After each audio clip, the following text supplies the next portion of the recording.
8% flat tax o graduated tax? Alin ang dapat mong piliin? Mali ang pili dito at pwede kang magbayad ng libo-libong sobra. Hinawin natin ngayon. Hi, ako si Weng, your tax and accounting buddy.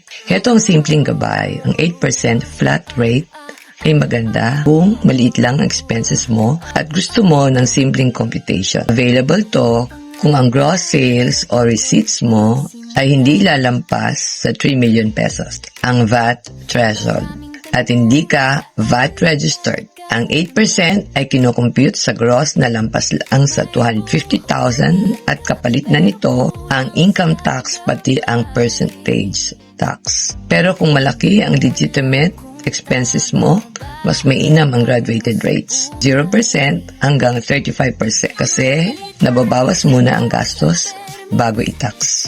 Ang tamang pili ay nangangahulugan ng legal na pinakamababang tax para sa iyo.